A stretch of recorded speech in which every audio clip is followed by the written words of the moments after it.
Bonjour à tous, je vous propose de faire des vidéos sur la dégustation des vins. Je vais ouvrir des bouteilles, les déguster devant vous et vous en parler. Vous donner mes impressions, mon ressenti, mon avis. Tout cela donné en toute humilité et sans aucune prétention de ma part. Je ne suis pas œnologue, pas sommelier non plus, pas professionnel de la vigne. Un passionné, vraiment passionné par le vin. Et j'ai juste envie de partager cette passion avec vous, de vous donner l'envie, pour ceux qui n'ont pas encore, de découvrir ces bouteilles. Pourquoi pas de goûter des bouteilles dont vous aimeriez avoir un avis. Et c'est ce que je me propose de faire par le biais de ces vidéos. Donc découvrir des bouteilles de toutes les régions viticoles. Mais pour cette première vidéo, je vais commencer par le vin que je préfère. C'est celle-ci. Donc c'est un Châteaugreux-la-Rose. Deuxième grand cru classé de l'appellation Saint-Julien dans le Médoc, millésime 2012. Ce que je vais faire, c'est l'ouvrir, la laisser un petit peu s'aérer 2-3 heures et je reviendrai pour faire la vidéo de dégustation. Donc première étape, déboucher la bouteille.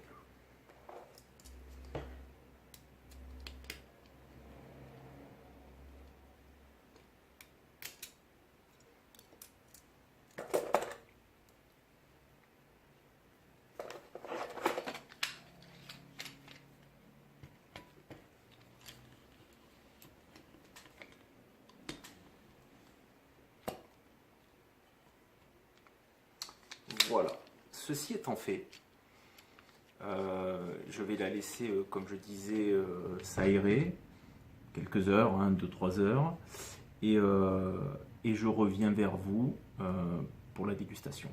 Voilà, donc je viens de déboucher la bouteille de vin, le bouchon est en parfait état.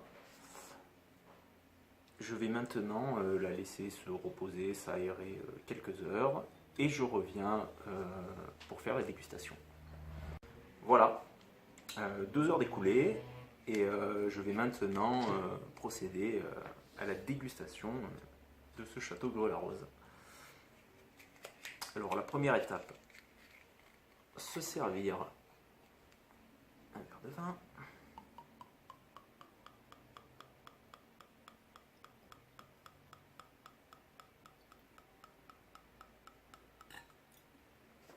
Voilà. Alors, la première étape, la couleur du vin. Et là, on peut admirer un rouge profond, tirant sur le violet, voire le noir.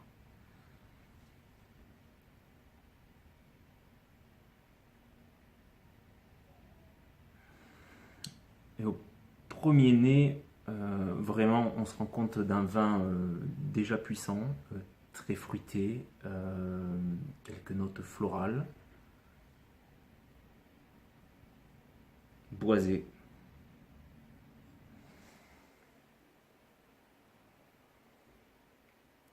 Alors, je remue un peu le vin pour dégager de nouveaux arômes, ce qu'on appelle le deuxième nez.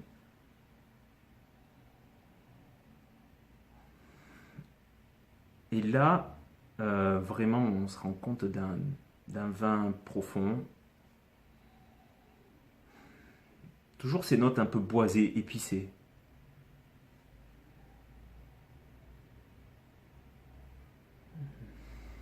Et là, qu'une seule envie, c'est vraiment le goûter.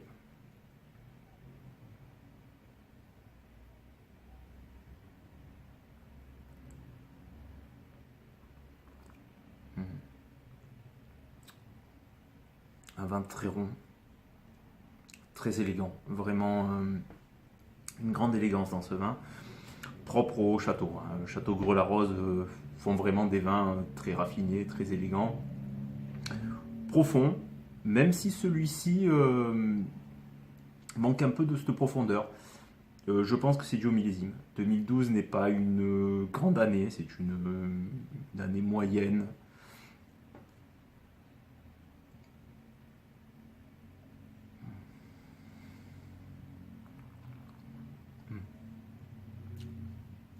C'est ça, très rond en bouche, ample, très parfumé.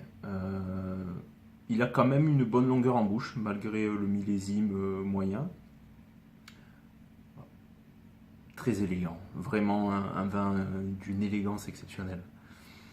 Il a des tanins soyeux qui sont quand même très fins. Et il a quand même cette longueur, cette persistance en bouche qui est vraiment très agréable. Vraiment un vin très agréable.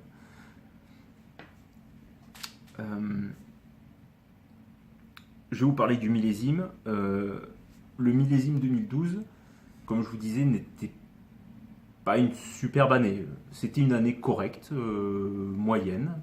Mais ainsi, on peut s'apercevoir que vraiment, c'est un grand château qui ne rate jamais ses millésimes. Mais si vous avez le choix, préférez-lui un 2009, qui était vraiment une année exceptionnelle, un 2005 encore plus exceptionnel. Sinon, partez sur un 2015 ou un 2016, qui sont vraiment de très bonnes années pour le Médoc. Je vais vous parler un peu de son prix quand même, si ça vous donne envie de le goûter et de l'acquérir. Il faut compter une soixantaine d'euros pour ce millésime, plus pour les millésimes que je viens de citer. Mais si vous voulez quand même goûter ce vin, mais que vous n'avez pas forcément envie de mettre autant d'argent, ce château produit un second vin, le Sargé de Gruaud-Larose, qui est beaucoup plus abordable. Il faut compter une vingtaine d'euros. Et ce qui permet vraiment d'accéder à ce château, à l'essence de ce vin. Vraiment le Sargé de Gruaud-Larose, même si c'est un second vin issu des vignes les plus jeunes du domaine, permet vraiment de se rendre compte de cette élégance propre à ce vin. Voilà, je voudrais vous dire les accords idéaux avec ce genre de vin. Ça serait forcément les plats typiques du Médoc, du milieu bordelais, mais une poêlée de champignons, du gibier, des fromages à pâte molle se marieraient admirablement avec ce vin.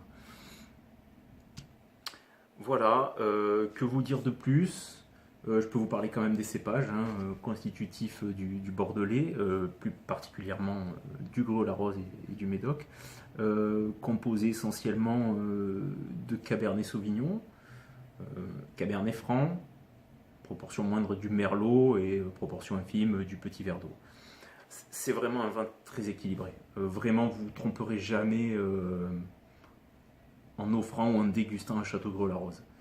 C'est un vin magnifique, tout en élégance, tout en raffinement, mais qui est quand même puissant, qui reste longtemps en bouche, qui est vraiment ample, comme je le disais, et admirable. C'est vraiment un château admirable. Voilà, pour cette première vidéo, c'est terminé. Je reviendrai vers vous pour de nouvelles vidéos, de nouveaux domaines, de nouvelles régions viticoles. Pourquoi pas approfondir sur le Médoc. Faites-moi part de vos commentaires. Si vous avez aimé ce genre de vidéo, si vous voulez que je vous fasse découvrir d'autres bouteilles, d'autres régions, n'hésitez surtout pas. Voilà. En tout cas, merci. J'espère vous avoir donné envie de déguster des vins, ce vin, d'autres vins. Voilà, je vous dis à votre santé et à très bientôt.